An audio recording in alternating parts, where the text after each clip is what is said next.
Thinking. Hi, I'm Shannon with the Shannon Jones Team at Keller Williams Realty, and I'm here today with Kevin Kelly of Orange Coast Title. Hey, Kevin, how are you? I'm good. How are you, Shannon? I'm great. Thank you so much for asking. So the reason that we invited Kevin today to chat with us is to get some more information about Proposition 19. Yes. So Proposition 19 is related to taxes and property transfers. And a lot of times when you start talking about either of those things, people kind of glaze over.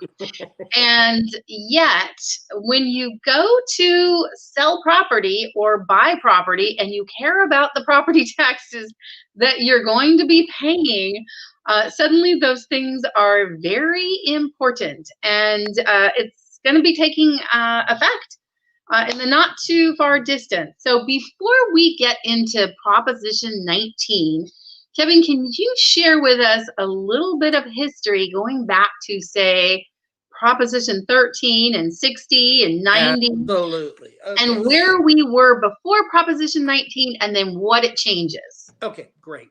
Prop 13 obviously is a huge umbrella in California, started way back, and it was basically to give California homeowners advantages where they were not always being reassessed, and it made their property taxes manageable for specific groups. Okay, so we had Prop 60 and 90, which was primarily for your primary residence. You're over 55 and you want to take that house that you bought 20 years ago for 200,000 and now you're selling for $1 million, and you want to transfer that 200,000 base to your new house. So the base is basically just the assessed value on which you are taxed when you talk about tax base. Exactly. So the amount of value the assessor has given the property. Now, the way the assessor works, and this has always been the case, is their job is to look for reassessable events. Our job as owners is to make sure that we avoid those if there is a way of doing so. Because we don't want to pay more taxes, any of us. We don't need to pay more to the assessor that needs to happen. Absolutely. So there were two propositions. One was 60, which again, the criteria was always the same. You had to be 55 or over. You could do it one time in your lifetime, and it had to be your primary residence. And then the fourth element was it had to be equal or lesser value of what you're selling the property for today. Okay, even though the tax basis may have been from 20 years ago, you'd have to move that property to an equal or lesser property. So if somebody sold a house at 500,000 and then they bought for 800,000, none of that tax protection was protected. I mean, that tax base level, none of that was protected. Absolutely. You couldn't even go to 501. It was equal or lesser. There was no play on that. So that's changed. And then Prop 90 was that exact same proposition, but the ability to go cross county. And the counties in California got to opt in or opt out. So the good thing that Proposition 19 has corrected and added some layers. So 60 and 90 are gone. 19 is our new mantra. And we don't care if you have to go cross county or not, because all the counties automatically are cooperating. So anywhere in California is now under this. Yes. Everywhere from San Francisco to San Diego. So and even beyond San Francisco. yes. Even I forget, but yes, there is. So there is life north of San Francisco. I know. Okay. So the bottom line is that the county cross county thing is no longer an asking permission thing. You can go to any county, you can sell in any county and rebuy in a different county in California. The second most important thing is it used to be you could do it one time in your life and it's your primary residence. Married couples, if they were to get a divorce, one or the other had to take the tax basis credit. residence. Mm. Okay. And Now, nobody gets divorced in California, right? no one, it's, yeah, shocking. So the Or bottom line, anywhere, right? yeah, or anywhere. So the bottom line now is you can do it 3 times in your lifetime. So that solves any divorce issues. It solves if you were looking to what a lot of people I think are kind of doing is they've been in their primary residence for a lot of years. Their tax basis is really low, and maybe they need to downsize. Right, my kid's off at college now. I don't need this house, so they want to downsize, but they may want a better location. So that was the equal or lesser was creating a problem. So what Prop 19 did is you buy your house for 200, you sell it for 500,000, and then you can purchase with 19, wasn't possible prior, going up as high as you want, up until $1 million over what you got for your primary. Okay. So let's say they have a $200,000 base, they sell their house at 5, they buy for 7. The first 500 is still set at 200,000. The next 200,000 from 5 to 7 is taxed at that property city tax rate for 200K.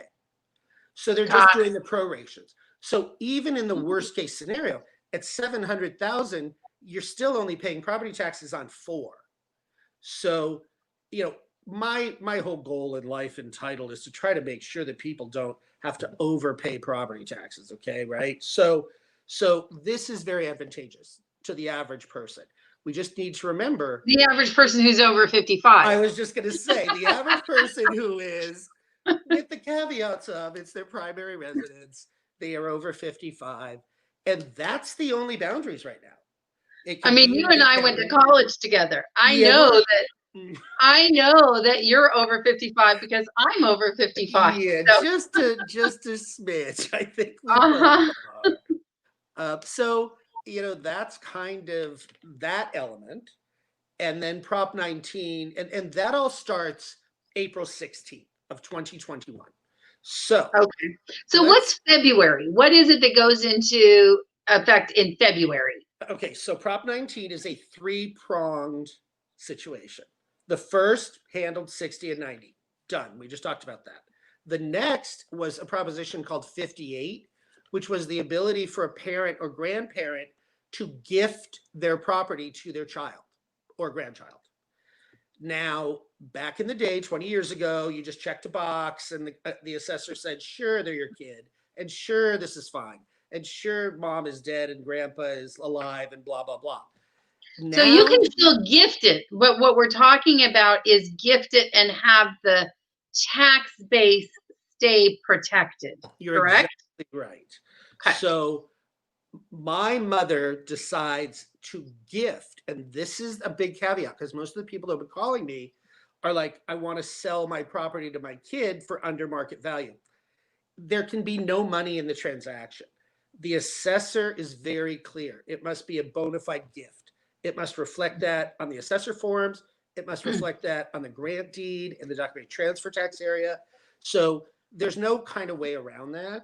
The good news is, up until February 1st of this year, you can still do that. You can still deed your property as a gift to your child and have the child not have to meet the requirement of being the child's primary residence. So in the past, under 58, it didn't matter if it was an investment property or it was the parent's primary residence. Nobody really cared. You could just gift it to your kid and everything's fine. They're trying to tighten this up because what's happening, obviously, is the assessor feels they're not getting their due because money is being transferred generationally. Well, I think we all know how I feel about that. Probably you feel is, it's the parents' option. They paid all that mortgage, and if they want to give it to their kid, good for them. But they've added in 19 now, we've added the 2 caveats. It must be the parent's primary, and the child must attest that it will be their primary residence. Now, here's the only caveat. The only way for the assessor at a public glance to know if it's your primary residence is by signifying on the tax bill that you have a homeowner's exemption. Ah, So okay. that's what tells the assessor that this is your primary residence as opposed to a rental. The same would have to happen. Because you only get one homeowner's You only exemption get one, on one yes. property. Right. And that is after February 1st. So I would suggest that if this is something that people have been talking about within their family for a while, that we jump on that. You know, they can contact you. We could certainly help prepare the documents. We can walk them through the whole process. But I am going to nudge people. The assessor works at the assessor's pace. So my goal would be, and it's really fast, right? oh yeah, it's breakneck speed. Trust me. Lightning speed, right? Yeah, lightning speed. It's shocking. So yes. So bottom line, especially during COVID, right? Oh yeah, like throw COVID in, and So here's what I am going to suggest: make that call now. Reach out to Shannon. Have a conversation. The document prep takes 48 hours. We get it notarized. I'd like those documents to be recorded at the latest by January 10th. Thus, the assessor can't say they didn't get to it by February 1st. Okay. So this is specifically for parents or grandparents, correct? Yes. Who want to gift a property to a child or a grandchild and have the child or grandchild have their tax base, basically the parents' tax bases, yes. The parents' existing tax base protected for their child or grandchild. So that will be going away. And so if somebody still wants to do it, there's this window of opportunity that they need to act within, correct? Absolutely. Okay. The only thing I just want to make sure it's in like lay language that we can all understand. Right. The other thing you got to remember, grandparent to grandchild, the parent must have passed. They want social security numbers. They're going to want death certificates. So you can't jump over. What we can do, and we do all day long, is go grandpa to mom, mom to kid. So instead of having one deed, it's just two. They both qualify. But you only have to have had somebody pass if your plan was to skip a generation. Exactly. Right? Because otherwise, nobody has to have passed in order to take effect. No, it's now let's talk about, does this impact, let's totally take a different situation. Does this impact when a parent passes, leaves the property to their child? Now what happens with that tax base? If it is it's not gifted while they're alive, it's after. Okay, so that's kind of the ideal scenario for trusts. Okay, so what we have to remember is a trust has to be looked at, even though it's a composite of people, we have to look at it as a standalone entity. So the person may pass, the trustee of that trust may pass, but the trust itself is still active and can stay active generationally. So what we do not do in that case is we don't have to do a transfer. Because it's still in the trust. Right. The trust is the roadmap for that, and basically says upon dad's passing and mom's or not, whatever, then the property is that successor trustee's or child's, and that's how that works. Everybody's trust is a little different, but they're pretty standard. Most people, the successor trustee is their child in most cases. So that's kind of how that works. So in this case, Proposition 19 really doesn't have an impact on that one way or the other. Nope, not in trust. Okay, so for transfer to a family member, it's just if they're alive and transferring. Yep. And then for people like us who are over 55, and hi out there, I hope some of you out there watching are over 55 like us. I hope so. Everyone seems like they're 20. Jeez Lord. But so for those people, what it does is it allows you to protect or your current tax base when you make a move, even if it's not a move to a less expensive property. And so, Absolutely. So that's the then there's a third component, which just extended rights. Basically, severely disabled people in California always had a mechanism to do this, regardless of if it was their primary or they were 55 or anything else. That will be extended to include people that are affected by wildfires and natural disasters. So, and we if you, certainly have had our fair share of them, or our unfair share of them in the past yeah, few years, for sure. So, and that's nice in situations with second houses. You know, Arrowhead's a good example. You know, mhm, highly probable for fires, and you would still, if your home was as a result of a natural disaster or fire, you would go into that even if it wasn't your primary. So that's kind of where the caveats are, but it's the exact same caveats as always been there if you're severely disabled in the state of California. right. So they've just extended that to include other groups. So Hmm. that's kind of it handles Prop 60 and 90, which is again keeping your low tax base as low as it can be, and now moving it to your next property up to 3 times in your lifetime, as long as it's your primary and you're over 55. State of California. So this goes into effect then in April. That's April 16th. Yes. April 16th. So if I sell a house, since I don't want to knock over my water, if I sell a house before April 16th, should I not do that? Should I be waiting until after April 16th? So here's what you do. And I Mm-hmm. just had this question earlier. So the good news is a caveat of this always was you had 2 years to reinvest. So you could always take a 2 year period. What I would suggest you do now, so we sell today, we close January 15th in an ideal situation, let's just say. Mm-hmm. And what we don't want to do is we don't want to close on the replacement property until April 16th or later. So that would be my suggestion. You do a rent back, or you move in with a relative, or you do whatever you guys have to do. Or you But do a long escrow on or you your do a long purchase. escrow, exactly. Mm-hmm. Lots of options there, and honestly, long escrows during COVID are not hated by people as much as they used to be because there's so many other moving parts now, right? Everything takes longer. Everything. So Everything takes longer. as we realize this year, December's upon us. Like I'm wrapping Christmas gifts. Okay. So April will be here before we know it. Yeah, I think just blink Yeah. and oh, it's So April. exactly. So I feel like it is not a premature conversation to have.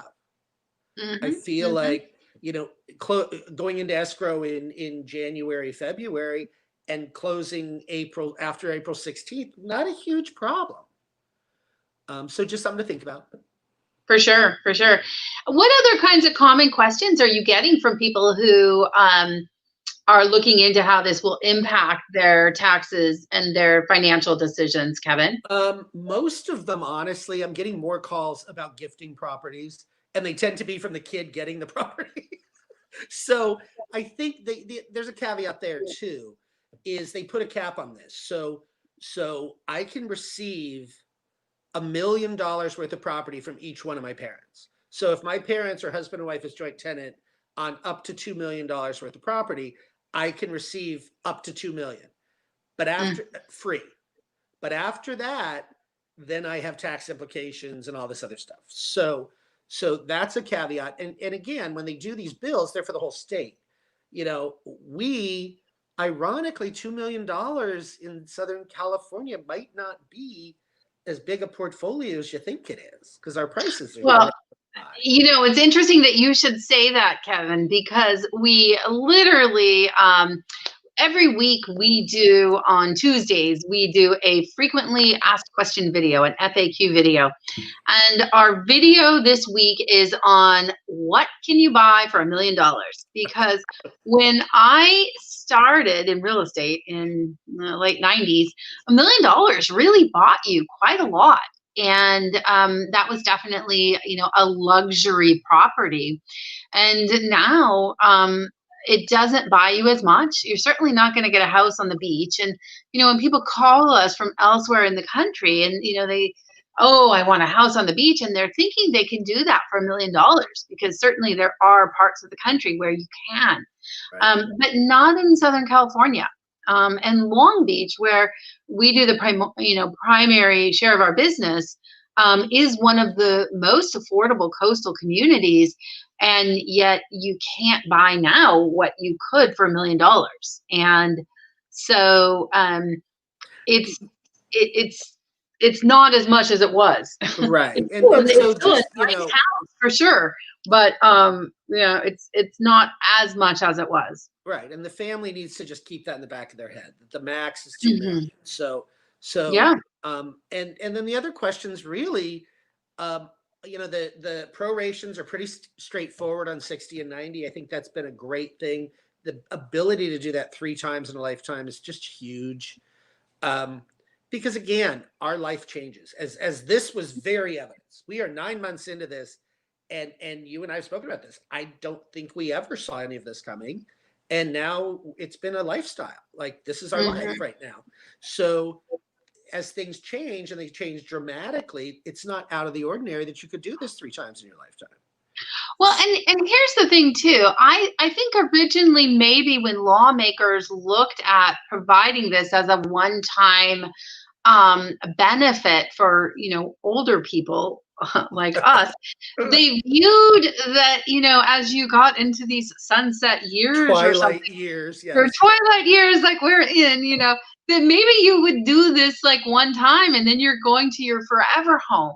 But there's people like us who are still working, and Yeah. maybe there's a move that we'd want to make for now while we're still working, and at some point down the road we might want to make another move or two. And so I think that really, there's people in their 50s who still have kids at home that won't, um, at some point. And so to limit that, I think, was pretty short-sighted. And I've talked to so many people over the years who really had very hard choices to make about where to go for their next property, because they knew that that would be the only one they'd ever get to transfer that tax Right. base to. Right. And so if they got there and they didn't love it, they were basically out of luck. Stuck. So I think this really will create a lot of opportunities for people to make moves as their space needs change. Well, and also don't rule out the fact that lots of people are in a home and the location they have due to a commute. That commute may or may not be an issue any longer.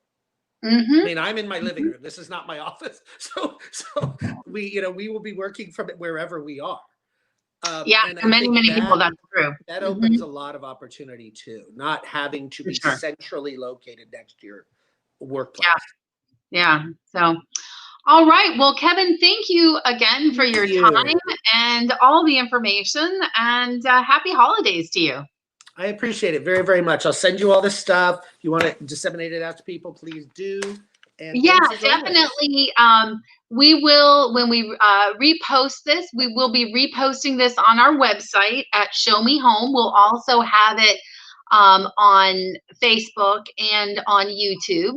But if you're watching this, if you go to our website within a couple days, we will also have a summary of the information that you can access, and we'll make sure that it links back to Kevin's site as well, so that if you have questions for him, you have questions for me, we're happy to be a resource for you.